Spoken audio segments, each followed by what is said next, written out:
안녕하세요. 취준생의 실업병과 백수병을 말끔히 치료해줄 잡닥터 강은정입니다. 이 시간에는 하나은행 자소서 2번 본인이 속했거나 또는 속한 조직 내에서 어떠한 강점을 가지고 있으며 주로 어떤 역할을 해왔는지 기술해 주십시오라는 문항 작성 팁을 알려드리겠습니다. 여러분, 하나은행 자소서 작성 전략 1탄 시청하시고 기업 핵심 키워드 선정해서 기업 홈페이지 분석 마인드맵 작성해 보셨나요? 기업 핵심 키워드를 선정하셨다면 자소서 작성 사전 작업 중 약 25% 정도를 달성한 것이라고 생각하시면 됩니다. 직무 핵심 키워드 선정도 25% 정도, 그리고 자소서 마인드맵 작성이 약 50% 정도의 중요성을 가진다고 말씀드릴 수 있습니다.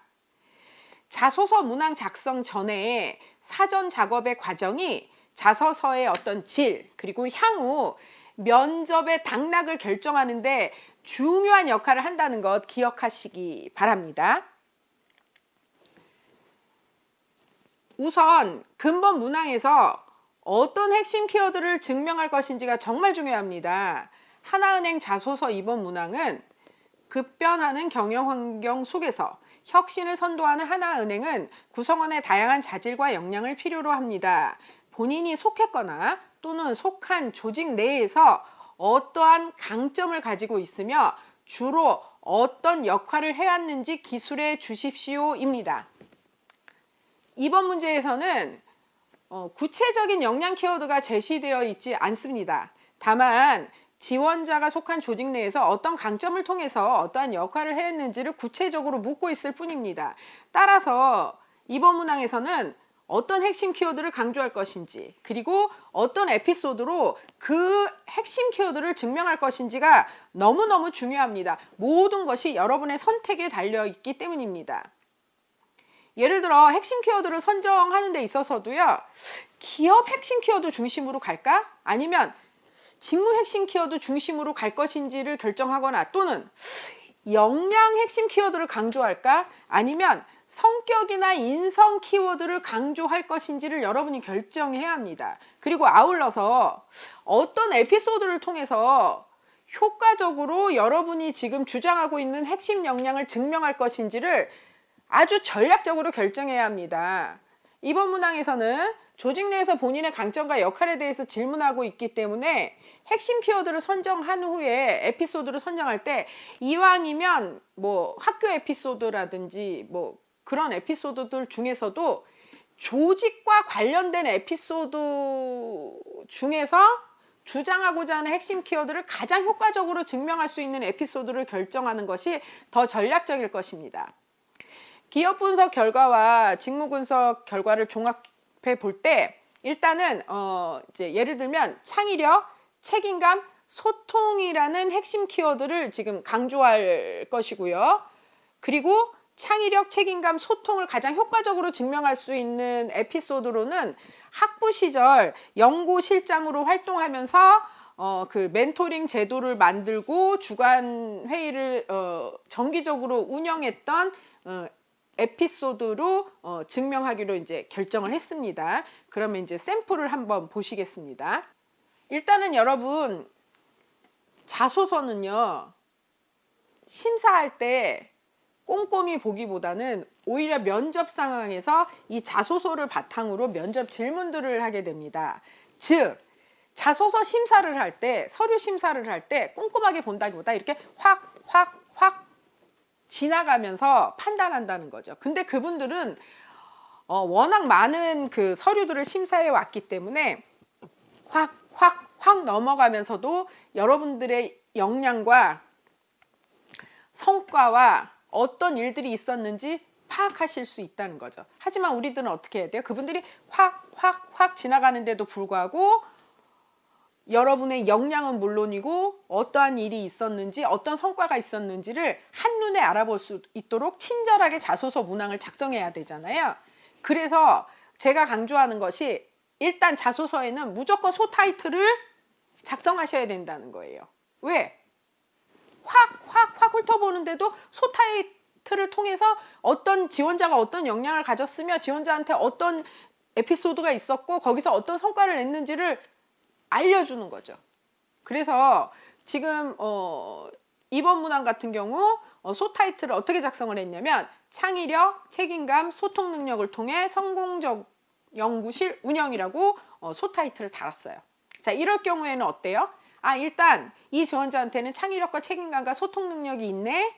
그리고 에피소드는 연구실이네. 근데 여기서 어떤 성과가 나서 어쨌든 성공적으로 운영을 했다는 거죠. 그래서 사실은 확 훑어볼 때 뭐 그 내용을 제대로 읽지 않아도 소타이틀만으로도 역량과 성과와 어떤 에피소드인지 알 수 있게 해주는 거예요. 자, 그리고 나서 여러분 소타이틀 작성한 후에는 문항을 작성할 때 서론, 본론, 결론 중에서 문장의 서두에는 반드시 결론부터 작성해 주는 거예요. 왜? 뒤까지 읽지 않아도 그 결론 안에서 여러분의 역량과 여러분에게 어떤 에피소드가 있었는지 어떤 성과가 있었는지를 알려주면 되니까요. 자, 학부 시절 책임감을 가지고 연구실장으로 활동하면서 창의적 접근을 통해서 멘토링 제도와 주간 회의를 운영하여 팀원들이 원활하게 교류하는 문화를 정착시킬 수 있었고 각종 공모전에서 좋은 결과를 얻은 경험이 있습니다. 자, 여러분 지금 이런 식으로 만약에 문항을 작성할 경우에는 어때요? 소타이틀하고 결론 부분만으로도 여러분의 역량과 어떤 에피소드가 있었는지 어떤 성과가 있었는지를 다 알 수 있는 거예요. 끝까지 읽어보지 않아도 된다는 거죠. 끝까지 읽어보고 구체적으로 질문을 하는 것은 오히려 면접 상황이기 때문에 이렇게 해주면 굉장히 친절한 자소서가 되는 거예요. 서류 심사관들이 고민하지 않아도 되잖아요. 자, 그런 다음에 이제 어떻게 하셔야 돼요?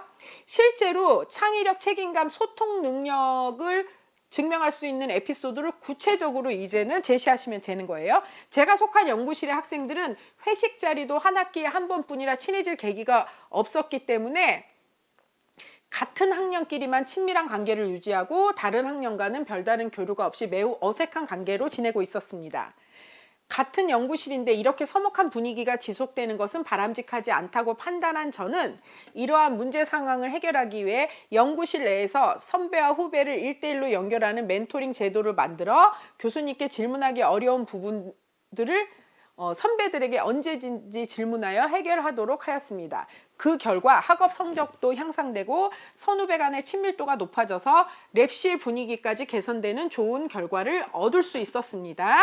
아울러 정기적인 주간 회의를 통해 연구실의 다양한 문제 상황들을 효율적으로 해결하고 여러 프로젝트들을 효과적으로 진행함으로써 다수의 공모전에서 좋은 성과를 낼 수 있었습니다. 사실은 제가 보통 그 하나의 문항에서는 하나의 에피소드만 얘기하도록 하고 있는데 이게 사실은 그 글자 제한수가 1600바이트예요. 그러다 보니까 두 개의 타이틀로 나누기는 좀 애매하고 그런데 이제 창의력, 책임감, 소통 능력을 드러낼 수 있는 에피소드를 생각해 보니 연구실장으로 활동하면서 멘토링 제도, 주간 회의 이 두 가지가 굉장히 성과적으로 좋은 것이라서 이 두 가지를 이렇게 연결을 해서 지금 에피소드 부분을 구성을 했어요. 자, 그러면 이제 마지막으로는 어떻게 마무리를 지어주냐면요. 지금 여기서 여러분이 이 문항에서 강조하는 핵심 역량이 있잖아요. 그 핵심 역량을 통해서 구체적으로 기업과 직무와 고객과 공동체에 어떻게 기여할 수 있을지를 드러내 주셔야 하거든요. 그렇게 기여도로 마무리하시면 됩니다. 근데 특히 여기서도 중요한 게 기여도로 마무리하실 때도 핵심 키워드를 강조해 주셔야 돼요. 이건 그냥 기여도가 아니고 여기서 내가 주장하고 있는 뭐 창의력, 책임감, 소통 능력을 통해서 기업과 직무와 고객과 공동체에 어떻게 기여할 것인가가 중요한 것이기 때문에 반드시 핵심 키워드를 살려서 기여도를 말씀해 주셔야 된다는 거죠. 예를 들면 책임감과 창의력을 바탕으로 직무 문제를 효율적으로 해결하고 조직원들과 원활한 소통을 통해 협업하여 최고의 고객 맞춤형 서비스를 제공하는 직원으로 성장하겠습니다. 이렇게 마무리를 지으시면 되는 거예요. 그리고 지금 기여도 같은 경우는 그 책임감, 창의력, 뭐 소통의 어떤 내가 강조하고자 하는 핵심 키워드 외에 지금 하나은행에서 굉장히 중시하고 있는 어떤 고객 최우선, 고객 맞춤형 서비스까지도 넣은 거죠. 그래서 뭐 최고의 고객 맞춤형 서비스를 제공하는 직원으로 성장하겠습니다. 이렇게 마무리를 지었습니다. 여러분 어떠세요? 이렇게 했을 때 그 1197바이트거든요.